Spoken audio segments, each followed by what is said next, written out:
As doenças respiratórias afligem muitos portugueses, apesar de nem sempre se dar a estas patologias a importância que têm. Será que quem nos está a ver sabe quais são e como se manifestam as doenças respiratórias? Vamos ficar a saber.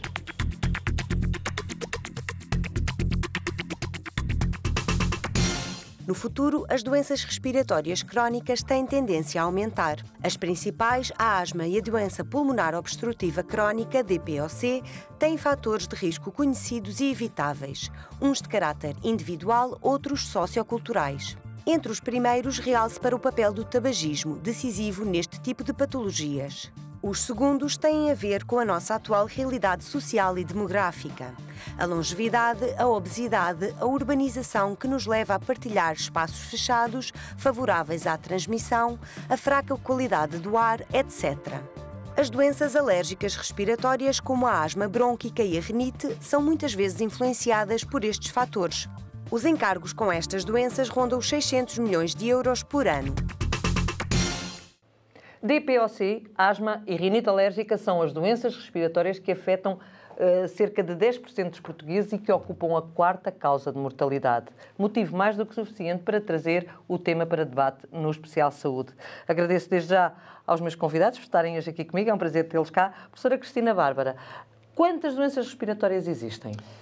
Bem, devo dizer que essa pergunta é muito difícil porque existem inúmeras doenças respiratórias. Talvez aquilo que possamos dizer é que há doenças respiratórias mais frequentes e que atingem um grande número de pessoas e, portanto, também causam stress no sistema de saúde. Estou-me a referir, por exemplo, à asma, à DPOC, é verdade, às rinites alérgicas, também a outra patologia muito frequente, o síndrome da apneia obstrutiva do sono. Portanto, essas são doenças que afetam muita gente. Claro. Eu tenho aqui números, não sei se me pode confirmar, 10% dos portugueses sofrem doenças respiratórias e são responsáveis por 80 mil internamentos ano. As doenças respiratórias são responsáveis por 80 mil internamentos ano.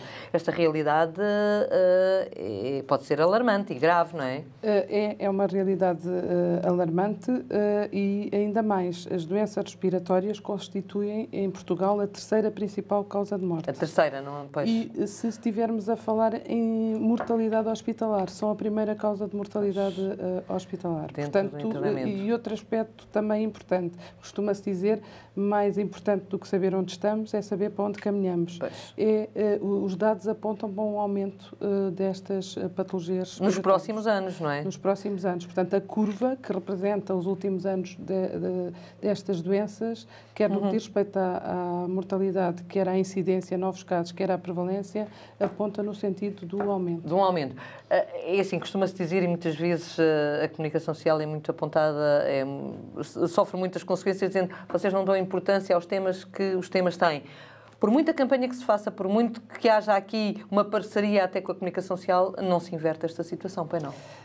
Eu penso que podemos modificar a situação, porque até há bem pouco tempo a realidade era outra, havia mais impacto de outras patologias, como essas patologias, nomeadamente as cardiovasculares, estão mais controladas, começa a destapar-se, digamos que a ponta do iceberg. Portanto, está na altura de começarmos a falar nas doenças respiratórias, na forma como as podemos abordar e dar conhecimento, sobretudo, à população da asma, da DPOC, da rinite, que vamos falar hoje. Dr. Eurico Silva, o senhor, enquanto responsável ou especialista em medicina geral e familiar, tem aqui uma responsabilidade acrescida, ou seja, de facto, aquilo que a professora Cristina disse agora passa muito por vocês, porque vocês são a primeira porta de contacto do doente com muitas vezes estas patologias. Como é que é? O doente está sensibilizado para isto? Não está? Como é que é? O doente ainda não vê muito a doença respiratória como uma doença das mais importantes. Há sempre doenças que têm mais estigmas e mais peso na sociedade, as doenças cardiovasculares. Claro. Falamos na hipertensão arterial, na diabetes. Mas aí há uma sensibilização, como disse a professora, não é? Há sensibilização. E os doentes sabem e perguntam e sabem que os vizinhos também têm. É o que têm medo. É disso que têm medo, não é? Pois. E também são doenças muitas vezes que têm uma forma fácil de diagnóstico e de controle. Facilmente se mede a tensão arterial, facilmente se pica o dedo para ver a glicémia e as pessoas estão mais sensibilizadas. As doenças respiratórias nem sempre são assim tão vistas pelos doentes. Claro. Por exemplo, a DPOC. Doença pulmonar obstrutiva crónica. Doença pulmonar obstrutiva crónica. Isto é um palavrão. Primeiro, o nome não ajuda ninguém a fixar-se na doença. O nome é complicado, não é? DPOC, a abreviatura já chega lá mais facilmente. É uma doença complicada, não é? Com a qual muitos portugueses se confrontam. E desconhecem, e não sabem que têm a doença. É realmente uma doença que muitas das vezes é assintomática. Portanto, e começa-se a manifestar por um cansaço, chamado uma certa dispneia, e é aquele doente que fumou durante muito tempo. E, portanto, DPOC tabaco. Regra geral, DPOC tabaco, havendo também outras situações, de exposição de biomassa, mas DPOC está muito agarrado ao tabaco. Portanto, não há... E um fumador, no futuro, poderá vir a ter DPOC. Então, o que é que acontece com frequência? O doente já tem os seus 60 anos, já tem a sua diabetes ou hipertensão e algumas doenças, e não está a pensar que aquele tabaco lhe vai provocar um dia a doença pulmonar obstrutiva crónica. Claro. Normalmente é aquele doente que se cansa um bocadinho, mas acha que é da idade e não valoriza, e isto também atrasa muitas das vezes o diagnóstico. Porque o médico também tem outras coisas a gerir, as outras doenças todas que o doente traz. Porque aqui o problema da medicina geral familiar muitas vezes é esta abrangência de doenças, desde a parte psicológica do doente, quantas vezes que se queixam porque estão cansados e afinal é uma coisa psicológica, até ao resto que pode ser realmente uma doença. Para vocês chegarem à conclusão que é aquilo, às vezes o caminho é longo, não é? Percorrer o caminho nem sempre é fácil. É isso, professora Cristina? Tem esta noção também de que há dificuldade na clínica geral de ser feito o diagnóstico precocemente, que era isso que seria verdade, importante? Até agora tem havido essa dificuldade, mas esperemos que o futuro traga boas notícias no que diz respeito ao exame que leva ao diagnóstico. Porque, em primeiro lugar, há que pensar que o doente pode ter aquela doença. Em segundo lugar, há que ter acessibilidade ao exame que leva ao diagnóstico. O exame que leva ao diagnóstico chama-se espirometria e, no fundo, é uma técnica que mede a velocidade com que o ar entra e sai das nossas vias respiratórias. E esse exame está disponível onde? No hospital, nos centros de saúde? Até há bem pouco tempo estava exclusivamente ou em clínicas particulares ou nos hospitais. Mais recentemente começam a ser criadas unidades móveis de espirometria, portanto, e começa a pouco e pouco, ainda muito pouco, muito inferior ao desejável, mas a situação no nosso país é igual à de outros países e, portanto, está-se a implementar a colocação da espirometria na proximidade do médico de medicina geral e familiar. Isso era muito importante. Sente que isso era importante, não era, doutora Rita? Importantíssimo. Nós já temos os tensiómetros para medir a tensão arterial, já temos outros aparelhos, falta realmente chegar, se calhar, à espirometria para ter acesso a estas doenças. Há centros de saúde que têm já esses aparelhos? Existem alguns que têm. Estão já a funcionar, isso é muito bom. O senhor trouxe-nos aí uma parafernália de coisas. Eu nem me atrevo a dizer o que é que são. Estas coisas... Essas coisas são o quê, concretamente? Pronto, são os dispositivos inalatórios, os chamados inaladores. São para que patologias? Todas estas que temos estado a falar, DPOC, asma, rinite ou não? Ou são só para algumas, por exemplo? Neste momento, o que temos aqui é para DPOC e asma. A rinite não usa este género, porque aqui estes dispositivos todos são para uma inalação e para chegar à parte dos pulmões. Para ajudar. Para a rinite também existem uns dispositivos de aplicação nasal. Nasal, ok. Pronto, e porquê inaladores? E porquê nas doenças respiratórias? As doenças respiratórias podemos tratá-las com comprimidos também. Só que para tratar com um íamos ter de usar doses muito mais altas para chegar a fazer aquele efeito nos pulmões. E então conseguiu-se desenvolver medicamentos que, sob uma forma farmacêutica chamada de inaladores, conseguimos colocar o medicamento mesmo no sítio onde é preciso. Dirigido. Digamos assim. Um tratamento tópico. Ao se fazer isto, o que é que conseguimos? Doses muito mais baixas, mais eficácia, mais rapidez e uma coisa muito importante. Mais qualidade de vida para o doente, que é isso que é importante. E menos efeitos secundários. Isso ainda é melhor. Mais qualidade de vida e menos efeitos secundários. Por exemplo, não sei se lhe vou pedir, não sei se isto é politicamente correto, mas eu vou pedir na mesma. Pode-nos exemplificar como é que é feito e se as pessoas seguem à risca o uso dessa medicação? Eu vou fazer aqui... temos aqui vários tipos de inaladores e as técnicas são diferentes entre eles. E isto é o que pode provocar, muitas das vezes, nos doentes, alguns erros na utilização. E se houver erros de utilização, a medicação não é eficaz. Não tem efeito. Se eu tiver hipertensão arterial, é muito fácil tomar um comprimido com um copo d'água. Claro. Aqui é diferente, porque todos os passos que vamos ver aqui rapidamente podem influenciar a deposição pulmonar. Podem influenciar? Isso é o quê? Qual é o efeito? O que é que isso quer dizer? Não tem tanta eficácia. Portanto, eu vou experimentar aqui duas situações. Por exemplo, temos um dispositivo em que, e a técnica é sempre... Deixa-me só pôr. É a mesma? São diferentes. A professora assustou-se. Assustou-se. Portanto, aqui, por exemplo, uma das coisas mais importantes em todos eles é pôr o ar todo fora, primeiro. Ok. Portanto, ar todo fora. E depois a inalação deve ser lenta e profunda. Ok. Inalou mesmo? 10 e deitar. E então, no fim, tem de fazer uma apneia. Então, o que é que eu explico sempre aos doentes? A primeira coisa é que nós não podemos ter muito ar nos pulmões. Porque se tivermos muito ar nos pulmões, não conseguimos pôr o medicamento. Depois, todos estes daqui têm de ser inalados de uma forma lenta. E profunda. Pelas especificidades do dispositivo. E no fim, é preciso parar um bocadinho a respiração.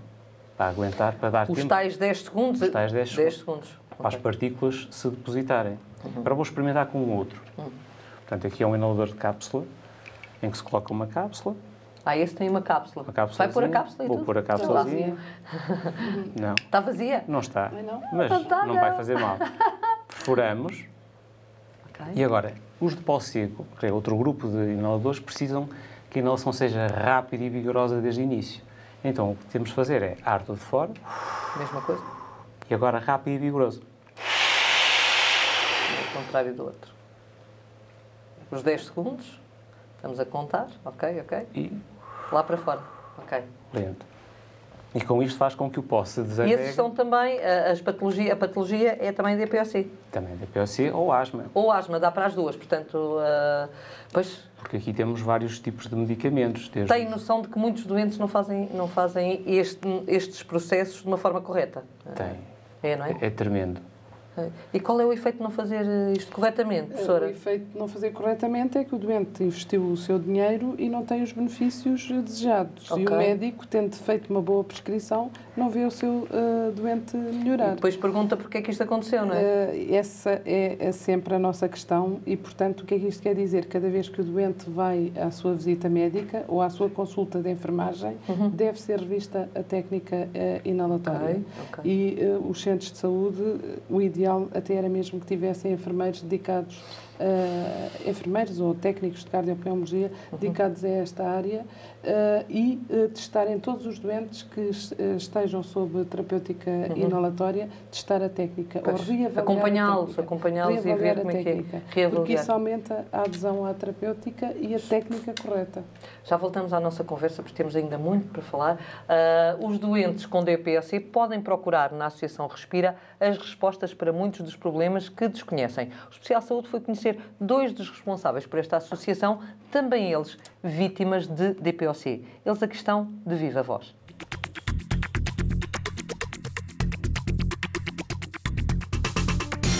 Fui diagnosticada em 2001, através de um internamento. Informaram-me que eu tinha DPOC e, portanto, na altura do diagnóstico, foi-me logo dito que uma das coisas que eu tinha que fazer, se quisesse continuar a ter alguma qualidade de vida, era deixar de fumar. E a partir daí tenho vivido com o meu amigo oxigênio as 24 horas do dia. Eu fui diagnosticada ainda num grau moderado da doença. Portanto, obviamente que eu poderia ter sido diagnosticada se tivesse reportado os meus sintomas ao médico de família. Poderia ter tido naqueles primeiros 5 anos, alguma qualidade de vida maior. Sou doente de DPOC, portanto, doente com doença pulmonar obstrutiva crónica, e sou ex-fumador.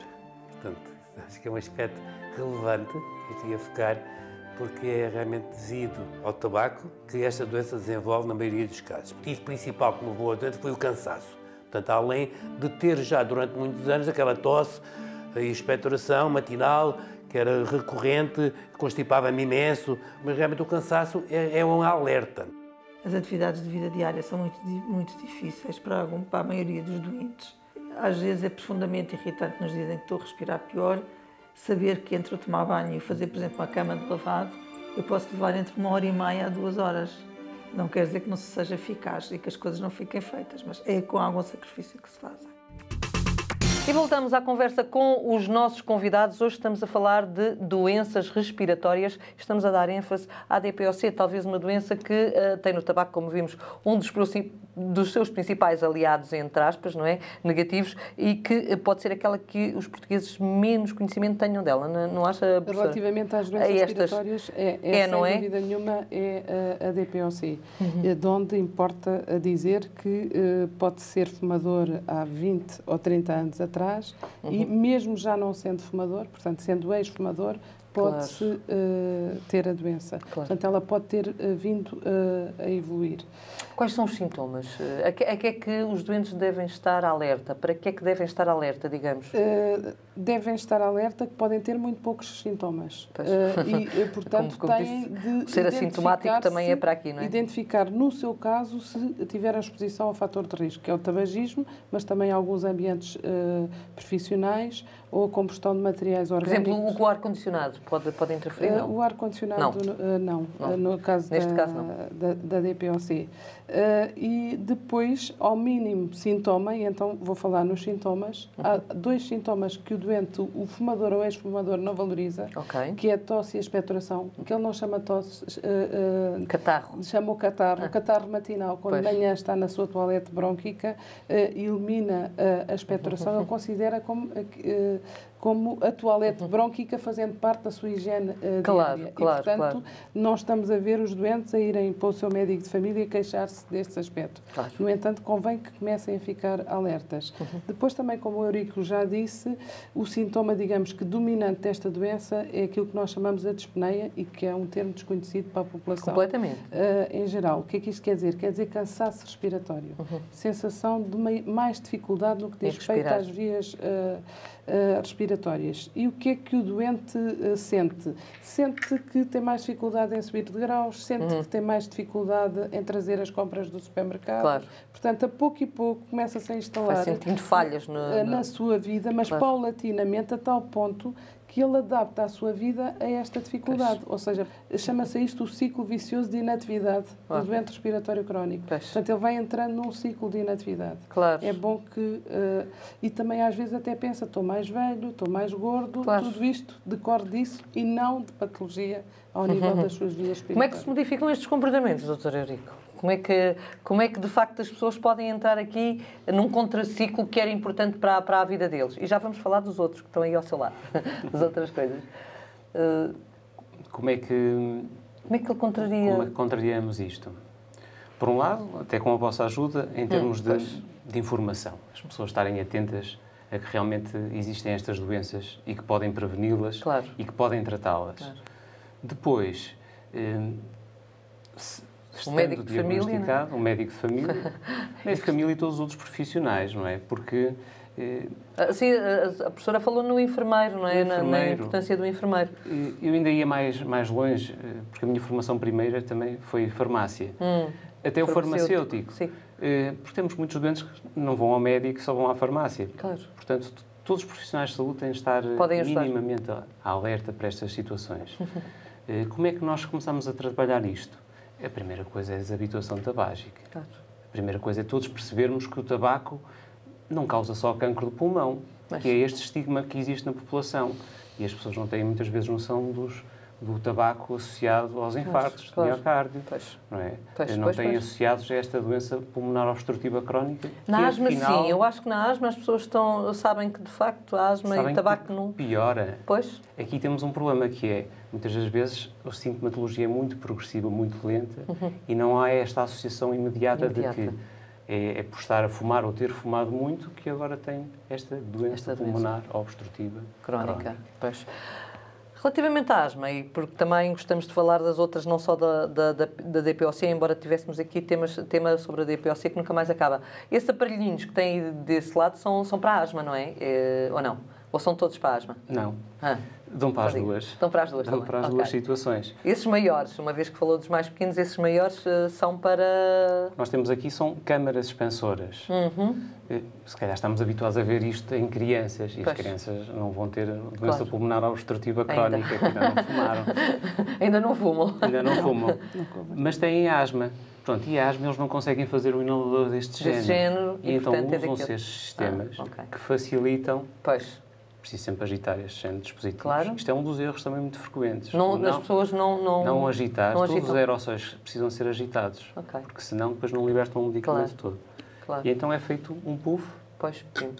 E a criança pode respirar aqui, preferencialmente pela boca. E faz uma melhor deposição pulmonar. Voltamos ao mesmo. É mais eficaz com menos efeitos secundários. Isso é ótimo. E as câmaras expansoras são uma ajuda tremenda. E há essas variedades todas que aí nos apresentou. Doutora, 80 mil internamentos ano. Isto é muito dinheiro gasto com as doenças respiratórias que nem nos damos conta, não é? É muito dinheiro e muito prejuízo para a família. Depois vem o Sr. Ministro dizer que temos de cortar porque não fazemos prevenção das coisas. Em termos de produtividade no nosso país. Também. De onde, mais uma vez, a importância do diagnóstico precoce, de uma terapêutica adequada a nível da medicina geral e familiar, e assim sim vamos conseguir reduzir significativamente os internamentos. Estes doentes são doentes crónicos no internamento também? Sim. Por exemplo, quer a asma, quer a DPOC são consideradas doenças crónicas. O que é que isto quer dizer? Que não têm cura, mas têm tratamento e podem e evitam-se os internamentos. Os internamentos são caros. A associação A Respira tem importância no sentido de fazer aqui também, não digo campanhas, mas pelo menos serem um alerta para todo este problema. Sim. Tem sentido isso ou não? Temos sentido isso. Nós temos, a Sociedade Portuguesa de Pneumologia tem um estudo feito em 2006 em que apenas 2% dos portugueses sabiam o que era a DPOC.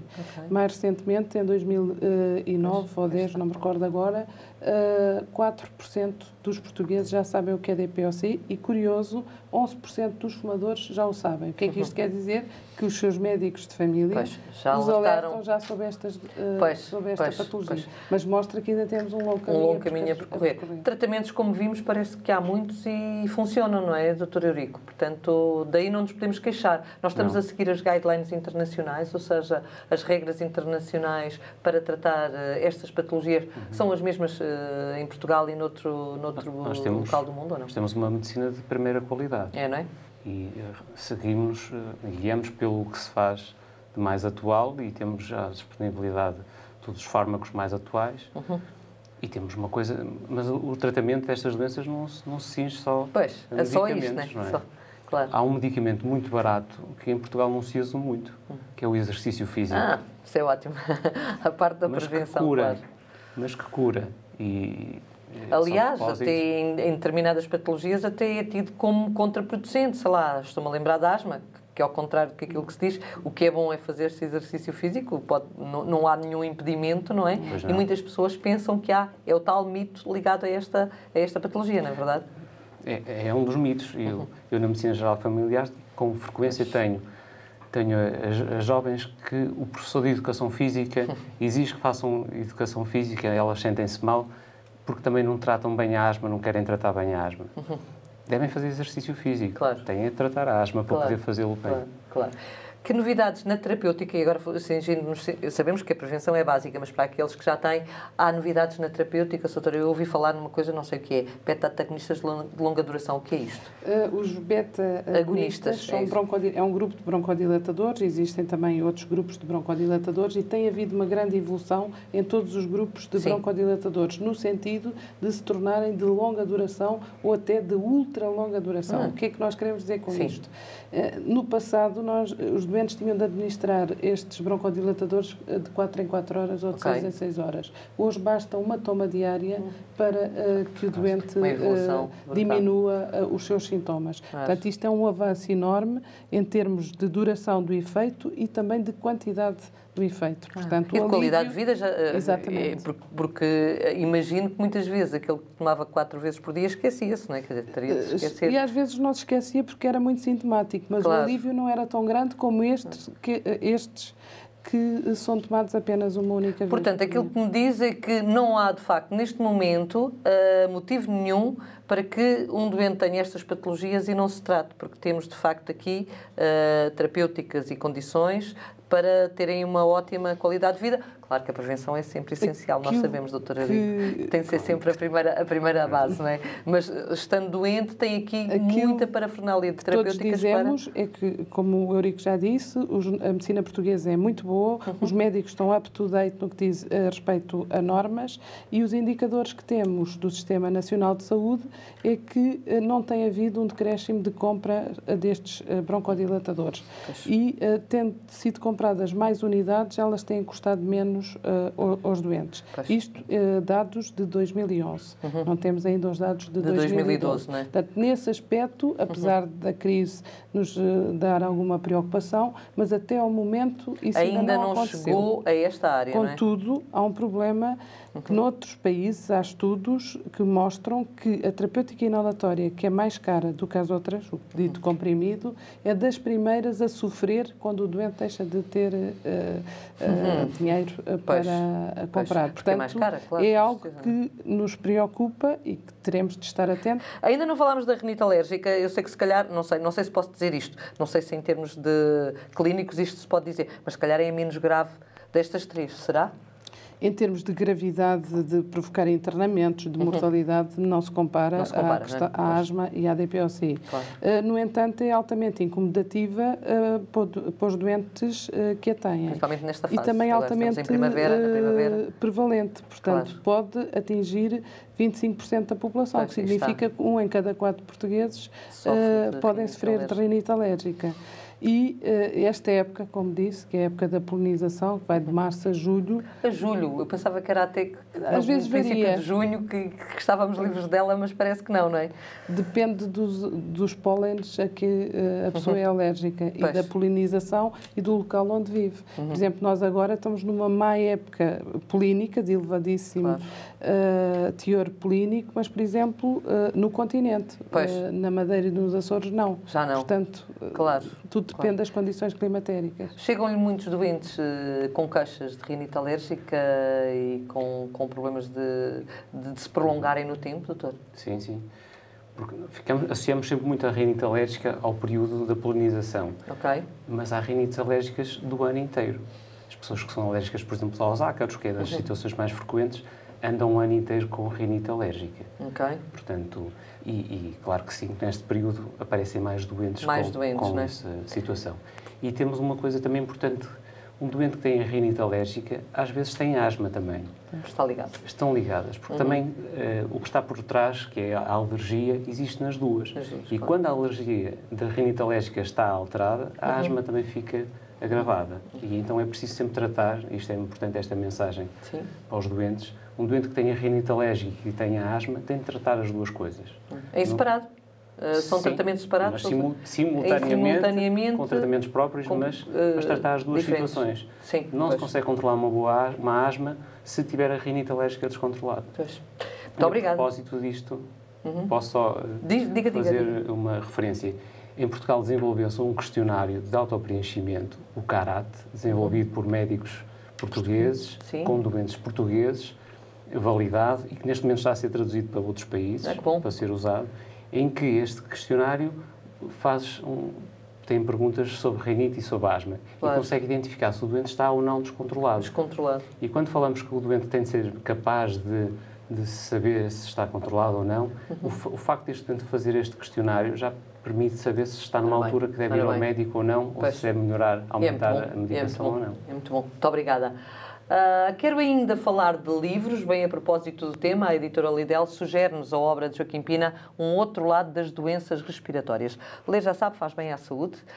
Infelizmente o nosso tempo acabou e eu tenho de despedir dos nossos convidados. Foi um prazer tê-los aqui comigo. Despeço-me também de si que nos acompanhou, marcando desde já encontro para a próxima semana, e digo-lhe que aposto está já a nutricionista Joana Ávila, que nos vai falar sobre a importância da alimentação saudável. É o espaço no Consultório Com, este mês com a Joana Ávila. Eu despeço-me também de si. Até para a semana.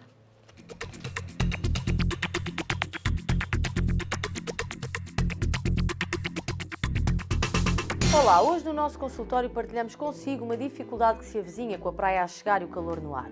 Afinal, quais serão as melhores escolhas alimentares em dias de praia? Para quem apenas passa pela praia uma manhã ou uma tarde e faz as refeições principais, almoço e jantar como de hábito, deverá apenas ter o cuidado primário de beber água para evitar a desidratação e quebrar o jejum da manhã ou da tarde, se for o caso, com uma peça de fruta ou mesmo um iogurte.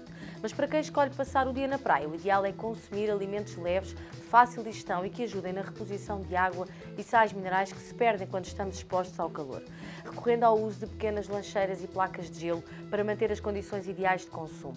Dou-vos várias dicas para que reúnam ingredientes adequados para um dia alimentar fresco, versátil, prático, nutritivo e bem saboroso. Fruta diversa, inteira ou partida em pedaços, misturando apenas 2 tipos de fruta. Exemplo, melão e morangos, pêssego e kiwi, cenoura crua partida em palitos. Uma sandes de pão de mistura com queijo ou peito de frango, alface, tomate e ervas aromáticas. Uma salada devidamente acondicionada que inclua vegetais ou legumes, atum ou ovo e uma leguminosa do seu agrado. Uma massa ou arroz com legumes frios, temperados também com ervas aromáticas. Iogurte líquido ou sólido, chá, verde, branco ou preto, gelado, aromatizado com limão, ou laranja e hortelã, por exemplo.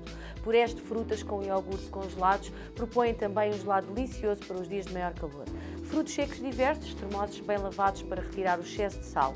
Ovo cozido com a casca, mini queijinhos com baixo teor de gordura. De resto, dê asas à sua imaginação e aproveite bem a sua praia com o peso leve de uma alimentação fresca e equilibrada. Despeço, até à próxima rúbrica.